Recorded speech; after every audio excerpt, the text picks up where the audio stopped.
Okay, welcome back to our second video. My name's Trevor, by the way. If you ever need any help with any of this stuff, I can be happy to help you, or you should be able to talk to your supervisor, or manager, or human resources, or any of us really. We want to help you make sure that you do this properly, because if you don't punch in and clock in properly, then you're not going to get paid properly, and that's the most important thing as you come to work, that you know that your hours are getting recorded and associated to your pay. So when you log in, you'll see this come up. There's a couple of main navigation buttons on the bottom here. You can just play around with those.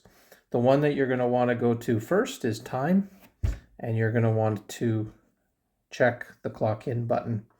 That is how you start to get paid. You have to hit the green button, in order to come in. If you have multiple crew members, they'll be listed here. If you have the same crew every time, they'll be here, and you can clock in multiple people all at the same time if you're a crew leader. But on this video, we just want to show you how to clock in and then get your time onto a ticket. You don't really need to worry about reporting lunch in the winter. So that's it. You just come to time. So if it logs you in under your today screen, just hit time and hit the clock in button right there.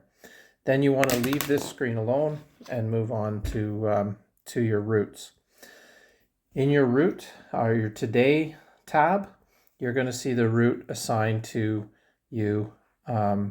Most likely, if you are assigned to a route, it will show up as your default. If that doesn't show up for you, up here in the top right corner is the crew name. So if you click on that, you'll be able to scroll through any of the crews that are, or the routes, I should say, that are out there. So you can just find any route on this, click on it, and all the jobs assigned to that route will be there. For winter, you're going to see, you might see only one job, or you might see 10 jobs. It all depends on the size of the route, how many you're handling, and what type of route you have. If you have a salt truck, you're going to see a lot more routes or properties in your route than you will if you're in a plow. And plowing, you'll probably see fewer properties for that route. If you're not sure where the property is that you're looking for, you can search and go from there. We're just going to keep it simple right now. We're going to come back and we're going to pretend that we're cutting school grass today. We're going to come into the first ticket when we are starting, and we will start work and start again. Now, not only am I clocked in, but I'm also punched into a work ticket. If you don't punch into a work ticket, your time will not be allocated to work ticket, and therefore not show up on our back end of the program where we approve hours. And if it doesn't show up, it won't get approved. If it doesn't get approved, you won't get paid. So this is how we avoid those issues, is that you have to punch into tickets. You have to learn how to use this and carry your way through. If you're just starting your day in indirect services, you'll find where you can punch into a training ticket, a mobilization ticket, or repair and maintenance.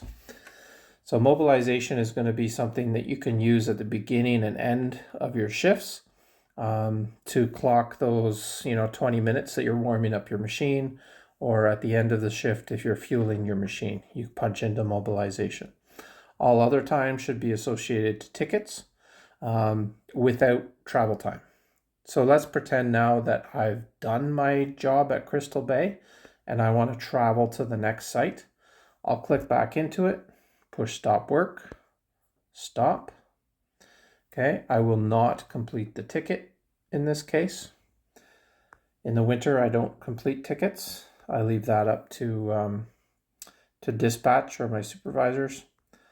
I'm going to come back. I'm going to go to the next ticket that I'm going to. So now I've traveled to the next job, and I can start my work ticket on this job and say start. Okay, so that's all you need to do. The very basic punching in to work for the day or for the night, and then punching into individual tickets in order to clock that time as being paid. At the end of my shift, I'm going to hit stop. Again, no. I'll come back to my main screen. I'll come back to time, and I'll hit clock out. And I'm going to say that this is the end of day, clock out. Okay, so now I've clocked in, I've clocked into work tickets, and I've clocked out. So that's a very basic run through of how you move from ticket to ticket. Come back for more tips on what to see, how to look at property maps, and how to move through the system in a little bit more detail.